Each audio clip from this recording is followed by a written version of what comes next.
Sir 100 दिन का समय एक बहुत लंबा समय होता है, 100 दिन में भी आपकी सुनवाई नहीं हो पाई है, क्या कारण है? नहीं, कुछ बातें ऐसी हो सकती हैं, गवर्नमेंट के काम ही ढीले होते हैं। हाँ। जो हो सकता है धीरे धीरे चल रहे हो, हमें तो पूरा विश्वास है कि धीरे धीरे कुछ ना कुछ कार्रवाइयाँ चल रही हैं। गवर्नमेंट ढीली है या फिर आप लोग ढीले पड़ गए हैं? गवर्नमेंट की कार्रवाई ढीली है। हाँ। गवर्नमेंट की कार्रवाई, हम तो अपने अनुशासन से वैसे ही चल रहे हैं जैसे पहले से चले थे। हाँ। हम अपने अनुशासन से बाहर निकले ही नहीं हैं। आप अभी भी अनुशासन में हैं, अनुशासन के बाहर नहीं जाने वाले? अनुशासन से बाहर अभी तक निकले नहीं हैं। कोशिश यही रहेगी, क्योंकि हम ऐसा काम कोई नहीं करते जो देश हित में ना हो। हाँ। अपना व्यक्तिगत हित को छोड़ के भी हम देश हित के लिए ही सारी ज़िंदगी बिता देते हैं, तो ताकि हमारी देश की मान सम्मान या कहीं बेइज्जती या दूसरे को हंसने का मौका भी ना मिले, वो सब ध्यान में रखते हुए हम सब कुछ अपने अनुशासन में ही करते हैं, सोच के चलते हैं। हंसने के मौके तो बहुत मिले हैं। हंसने के हमने बाहर नहीं दिए ना, आपस में ही हंस रहे हैं ना। आपस में तो हंसते रहना चाहिए, कोई बात नहीं। अभी तक बाहर का हमने मौका नहीं दिया है। हाँ। हमारी जहाँ तक सोच है, हमने बाहर वालों को, खासकर हमारे जो ईर्ष्या करने वाले देश या दुश्मन देश जिनको कह सकते हैं, उनको हंसने तक का मौका नहीं दिया है। इसीलिए हम पॉलिटिकल पार्टी को या इंटरनेशनल मीडिया को ज़्यादा हम तवज्जो नहीं देते हैं, उनको हम बीच में नहीं आने देते हैं ताकि बात बाहर ना जाए। इसी में देश की भलाई है हमारे दिमाग से। अच्छा, जो पॉलिटिकल पार्टीज़ हैं आप उन्हें नहीं आने दे रहे हैं, तो शायद यही कारण है कि इतना लंबा समय तक आपको बैठना पड़ा है। अगर पॉलिटिकल पार्टीज़ होती हैं, फिर देश के जो अन्य जो लोग हैं वो होते, अच्छी खासी संख्या में भीड़ होती तो सरकार को पता चलता, सरकार को जो भी आपकी विसंगतियाँ हैं उन्हें सरकार समझती। नहीं, अभी भी तो हमने विसंगतियों को यहाँ तक कि लिखित में, रिटर्न में दिया हुआ है, चाहे कलेक्टर के द्वारा हो या हमारे एमपी राज्यसभा के हों, चाहे अपने लोकसभा के हों, उनके थ्रू भेजा हुआ है। और कुछ हमारा विचार है, ऐसा लग रहा है कुछ ना कुछ कार्रवाई चल रही है। अच्छा, इतने समय आपने, मतलब इतनी बार आपने जो है सरकार को बताया है कि सरकार को, मतलब तमाम जो ज्ञापन है वो आपने सौंपे हैं, इतने ज्ञापन सौंपने के बावजूद भी इस तरीके का जो बर्ताव है वो आपके साथ किया जा रहा है? नहीं, ज्ञापन तो वही है, लेकिन वो दूसरे रास्ते से दिया जा रहा था। क्योंकि कुछ लोगों के दिमाग में ये था कि आप संख्या बल में नहीं है, आप, क्योंकि हमारी संख्या को भी पूरे को अभी तक ज्ञान नहीं था। उनको सिखाने के लिए, समझाने के लिए, उनको बताने के लिए भी, जिनको हम यहाँ नहीं ला सकते उनको वहाँ इकट्ठा करके बताया गया है, ताकि उनको भी इलस्ट्रेट किया जा सके, उनको भी समझाया जा सके। मालूम तो सबको होना चाहिए कहाँ क्या हो रहा है, गलत है ठीक है, तो वो तो सभी को मालूम होते हुए ही हम उस रास्ते से, छोटे रास्ते तक भी, जो जहाँ दूर हैं, क्योंकि पूर्व सैनिक आधे उम्र दराज हो जाते हैं, कुछ किसी बीमारियों से ग्रस्त हैं जो दूर नहीं आ सकते। दूसरा, यहाँ भी परमिशन कम है तो ज़्यादा हंगामा नहीं करना चाहते। यहाँ देश की कुछ और भी गतिविधियाँ चल रही थी, उसको भी ध्यान में रखते हुए हमने यहाँ गतिविधि ज़्यादा लोगों की परमिशन नहीं मिलती है। हाँ, तो क्या इसी तरीके से चलता रहेगा? कब तक बैठे रहेंगे इस तरीके से? परमिशन तो लेनी पड़ेगी कि हम ज़्यादा लोग इकट्ठा करना चाहते हैं, हम लगातार जो एक बड़ी संख्या में बैठना चाहते हैं। देखो, वो तो लोकतंत्र में अधिकार है, वो आप अपना कर सकते हैं। लेकिन दूसरी तरफ से हम अनुशासन कुछ अपना वो दूसरा भी तो सोच के चल रहे हैं, ताकि ज़्यादा तमाशा ना हो। ज़्यादा अभी हम ज़्यादा करेंगे, उधर से गवर्नमेंट भी कुछ ना कुछ कार्रवाई करेगी।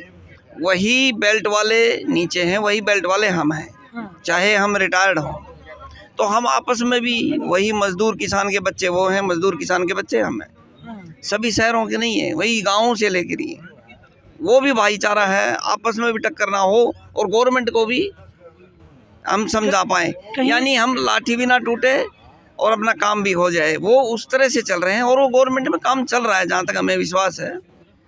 कहीं ऐसा तो नहीं है कि आप लोग जो है ज़्यादा परमिशन इसलिए नहीं मांग रहे हैं कि आपके साथ में जो ज़्यादा लोग हैं वो आपके साथ में नहीं है? नहीं, वो तो है, वो तो अब 3 अप्रैल वाली देख लो, 30 अप्रैल की, अभी 30 मई वाली में देखो, मैक्सिमम लोग अपनी जगह आए हैं, जो भी चल फिर सकते थे, यहाँ तक कि वीर नारियां या हमारी विधवाएं, यहाँ एज 80 और 90 साल वाले भी कड़ी धूप में आपको 30 मई को देखा होगा। आप लोगों ने जो भी वीडियो है उससे हम संतुष्ट हैं कि लोग हैं हमारे साथ, ऐसी बात नहीं। लेकिन उनको समझाने के लिए हम बार बार इधर उधर जाते हैं, उनके लेवल तक, गांव तक लेवल तक, तहसील जिला उस लेवल तक उनको समझा के बता के, ताकि और दूसरा गवर्नमेंट भी देख रही है, क्योंकि उनके भी तो हमेशा इंटेलिजेंस है, बहुत ही ऐसी संस्थाएं हैं जो सब कुछ हर पॉइंट देख रही है, सोच रही है, कर रही है। और वो उसको ऐसा हो सकता है जैसे बोलते हैं सांप के मुंह में छिपकली, ये काम तो उन्होंने कर दिया, किसने कैसे क्या किया, गलत हो सकता है हो गया, उसको सुलझाने में इतना आसान नहीं लग रहा होगा। सुलझाने वाली बात पे मैं इस पे आऊँगा अभी, लेकिन अभी मुझे ये बताइए कि आप कितने पूर्व सैनिक हैं टोटल? 28 लाख? नहीं, पूर्व सैनिक 20-21 लाख हैं, लेकिन लगभग औरतें 28 अपनी हाँ 7.5 वीरांगनाएं मिलाकर ही तो 28 है। नहीं अच्छा, वो टोटल 35 लाख बैठते अच्छा, सॉरी हाँ। सारे 28 लाख हैं और 7-8 लाख तक हमारी विधवा वीरांगनाएं हैं, हाँ। वीर नारियां जो है। सर क्या 28 लाख पूर्व सैनिक यहाँ पर आया है?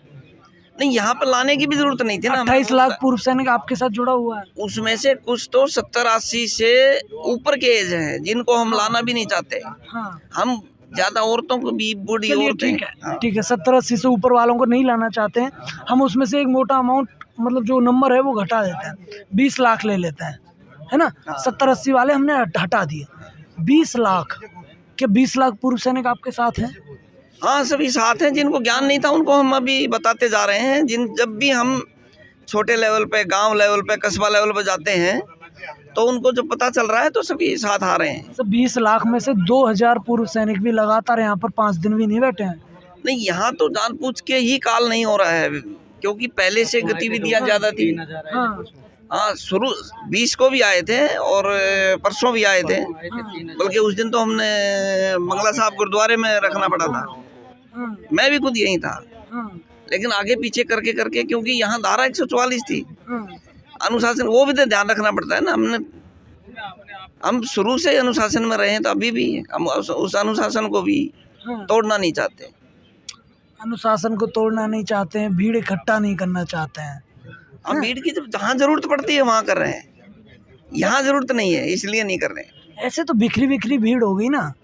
नहीं, बिखरी नहीं है। एकजुट कब होंगे, एक जगह पे कब आएंगे? नहीं, वो तो जब जरूरत पड़ने, हमने बोला ना, जैसे हम जहाँ जहाँ जरूरत पड़ती है वहाँ इकट्ठा कर रहे हैं। यहाँ हम जरूरत नहीं समझे हैं। हमारे नेता या वेटरन्स जितने भी हमारे पदाधिकारी हैं वो बोलेंगे तो हो जाएगा, लेकिन उसमें व्यवस्था जो है बिगड़ने का कारण है। उस कारण से वो भी, हमने बताया ना, सबसे पहले देश हित। अगर हम अनुशासन तोड़ेंगे तो देश हित में बात थोड़ी सी गड़बड़ हो सकती है। अच्छा, बड़ी बड़ी बातें आप करते हैं कि हम संसद घेराव करेंगे, हम रामलीला मैदान भर देंगे, ये कर देंगे, हम वो कर देंगे, लेकिन वो तो देखो कई बार बातें होती हैं और समझदार आदमी ये कहते हैं, मतलब क्रोध में, जोश में नहीं कहना चाहिए। हो सकता है जोश में किसी ने बोल दिया हो, फिर भी हम अपने अनुशासन में रहने की कोशिश करते हैं, अभी तक किया है। यहाँ तक कि जब तक उन्होंने हिरासत में भी लिया तभी भी किसी ने कोई हंगामा नहीं किया था। हिरासत में सिर्फ कोशिश की गई कि ऐसा ना किया जाए। उस दिन धारा 144 थी, जिसके कारण हमने उसको धारा को भी नहीं तोड़ा, हिरासत में लिया तो चलो भी। अगले दिन भी किसी ने इतना रोष में, जबकि यहाँ 3000 आदमी इकट्ठे हुए हैं, आपको पता है यहाँ 20-20, 30-30 आदमी, आप तो साथ में रहते हैं, कभी अंदर आ रहे हैं, कभी बाहर थे, कभी बंगला साहिब में थे, कभी कहीं थे, लेकिन किसी ने इतना ज़्यादा रोष, इतना ज़्यादा अपना अनुशासन, वही सहनशीलता इतनी है कि हमें शुरू से लास्ट तक वो अनुशासन सिखाया। अच्छा, आप लोगों ने जो फेडरेशन ऑफ वेटरन्स एसोसिएशन है वो बनाया, उस एसोसिएशन में भी क्या सारे के सारे जवान और जेसीओ से जुड़े हुए संगठन हैं? हाँ, वो जवान और जेसीओ के ही हैं, दूसरे वालों को तो हमने लिया ही नहीं। अभी भी जो पदाधिकारी भी हैं वो जवान और जेसीओ ही लिए हैं, बल्कि उन्होंने उसमें भी हीरा छाट के ही लिया हुआ है, ऐसे भी नहीं। मैंने अगर किसी काम का नहीं पता है, नहीं कभी किया है, नहीं करना चाहता, तो सभी को बुला लिया। बहुत सोच समझ के जो है ना पदे दिए गए। हम संतुष्ट हैं, ऐसी बात नहीं, वो ठीक है, उसके ऊपर तो उंगली उठा ही नहीं सकते। तो फिर भी सर काफ़ी जो संगठन है वो तो आए नहीं है, तो काफ़ी जो पूर्व सैनिक है वो तो पीछे छूट गए ना। नहीं, छूटे नहीं है ना, जो जो आए हैं, जिन्होंने पद मिला है, वही मीटिंगों में भी आते हैं। 2-3 बार मीटिंग भी हुई है, 9 अप्रैल को भी हुई है, और इसके बाद एक बार और हुई थी, ये 30 की कॉल करने से पहले आए हैं। उसमें 100 से ज़्यादा, 105-6 कुछ संगठन हैं। बाकी छोटे मोटे संगठन हो सकता है इधर उधर हो, ऐसे तो नॉर्मल संगठन अगर हम किसी भी उसका बनाते रहें, उसकी ज़्यादा तवज्जो भी हम समझते ही नहीं। मैं भी हो सकता है दूसरे किसी संगठन का भी अधिकारी हूँ, उस संगठन का नाम क्यों लूँगा मैं? सबसे पहले मैं पूर्व सैनिक हूँ, और पूर्व सैनिक बन के ही हमने जो हमारे साथ विसंगतियाँ हैं उसको बताया गवर्नमेंट को।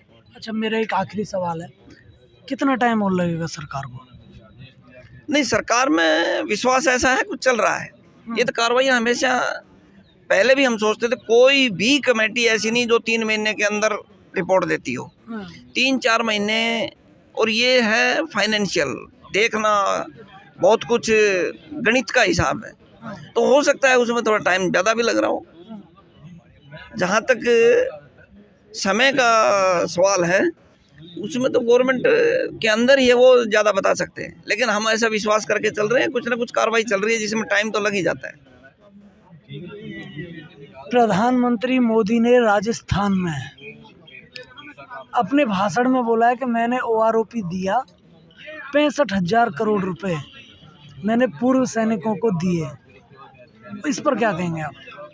देखो, पहले जो दिया था उसके बाद जो OROP जो 2 हुआ, उससे पहले हमने भी ज़्यादा ध्यान नहीं किया था। 2 में जब देखा तो बहुत कुछ विसंगतियाँ थी, जिसमें कि ऑफिसर्स का बहुत ही ज़्यादा, यानी कि ज़्यादातर अमाउंट उसमें, ज़्यादा माल जो है हमारे अधिकारियों को चला गया, जिसके कारण, और स्पेशली जो है JCOs, ऑनरी और हमारी विधवाओं का बहुत कम मिला है, उसके लिए ही सबसे ज़्यादा, ये पॉइंट भी सबसे ज़्यादा उसी पे जोर दिया जा रहा है। मतलब सारा जो माल है वो अधिकारी ले गए हैं? आज सारा नहीं तो 97%, जबकि स्ट्रेंथ 3% है। अच्छा, और पैसा लेने में सबसे 94% कुछ है। करेक्ट तो मेरे को इतना मालूम नहीं है, लेकिन 90 से ज़्यादा है। मतलब इन सभी विसंगतियों को दूर करने के लिए आपको लगता है कि वक्त लगेगा? हाँ, हो सकता है कुछ गणित निकालने में, करने में, और जो वहाँ अधिकारी बैठे हैं उनसे, दूसरे से भी राय ली जा रही होगी, दूसरों से निकलवाया जा रहा होगा, क्योंकि हम भी जब गवर्नमेंट में रहे हैं तो हमने देखा है काम करने में बहुत टाइम लग सकता है, खासकर फाइनेंशियल में। पैसे का लेना देना इतना जल्दी फाइनल नहीं होता है। चलिए सर, थैंक यू।